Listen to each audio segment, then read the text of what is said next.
Listen closely, because what I'm about to say might completely break the illusion you've been carrying about yourself every single time you look in the mirror. You've been walking through life underestimating your own attractiveness, badly, and not by a small margin, by a canyon-wide gap. And this isn't some sugar-coated believe-in-yourself pep talk.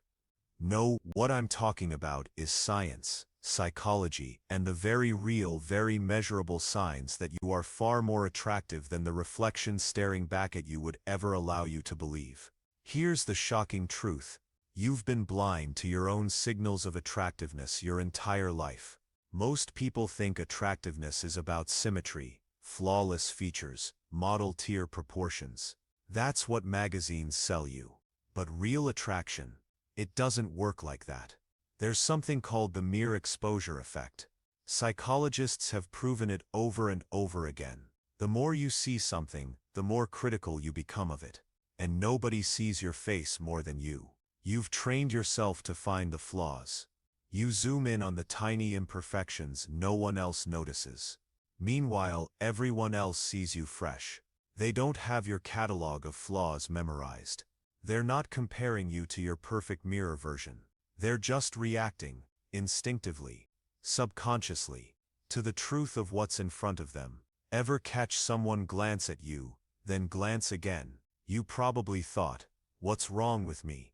Do I look weird? No. That double take is the human brain short-circuiting for a moment. It's attraction kicking in. It's the subconscious saying, wait, that's worth another look. When you double take, is it ever for something boring? No. You do it when something commands your attention, a breathtaking view, an incredible car, or yes, a person whose presence just struck you. That's what people are doing with you, and you've been brushing it off as an accident. Someone tells you they like your smile, your voice, your eyes, and you immediately minimize it. They're just being polite. Stop. People don't hand out compliments lightly. Compliments carry social risk. They expose vulnerability. So when someone actually says it, it's because your feature stood out so strongly, they couldn't not mention it. The only reason you can't see it is because you've lived with that smile, those eyes, that voice every single day of your life. To you, they're normal. To someone else, they're striking. Ever notice service workers go out of their way for you? That strangers are extra warm, extra helpful, extra forgiving. That's not luck.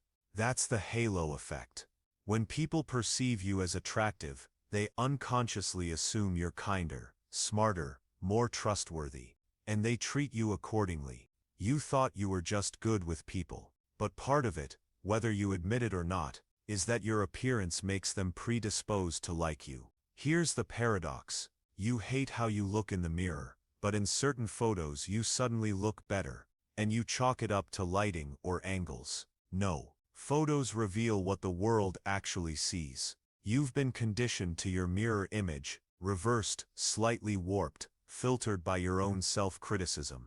But photos capture how others experience you. If you ever look at a candid picture and think, that doesn't look like me, you're wrong.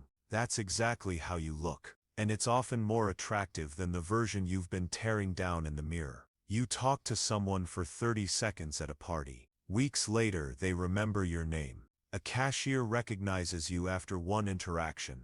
That's not coincidence. That's not just a memorable personality. Psychology tells us attractive faces are encoded deeper in memory. Our brains flag them as significant, because for thousands of years of evolution, remembering attractive faces was survival. If people remember you far more often than you'd expect, your looks are leaving more of an imprint than you've allowed yourself to believe. You see a group photo and think, everyone else looks fine. Why do I look terrible? That's not reality. That's self-perception bias. You zoom in on yourself with ruthless scrutiny, while you only glance at everyone else. If you actually asked outsiders to rate the group, you'd probably rank higher than you'd ever admit. But you'll never see it, because you're too busy dissecting your own image through a lens no one else uses. Here's why this matters. If you're underestimating your attractiveness, you're living smaller than you should. You're hesitating in conversations, You're second-guessing social cues.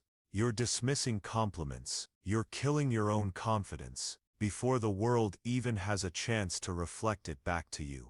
The truth? Most people are significantly more attractive than they give themselves credit for. Because attractiveness isn't just bone structure or jawlines. It's energy, presence, the micro-expressions you can't fake, the way you light up in laughter, the way your eyes connect. And if even a handful of these signs ring true for you, then you're not average looking. You're someone who's been blind to their own impact. The most magnetic thing in the world isn't perfection, it's confidence rooted in truth. Not arrogance, not delusion, but a calm, quiet recognition. I am more attractive than I thought. So the next time someone double takes, or a stranger lingers, or a compliment lands, don't dismiss it. Don't laugh it off. Accept it. Because it's not luck, it's not politeness, it's not coincidence. It's the world showing you a reality you've ignored for too long. You are more attractive than you think, and it's time you finally started to believe it.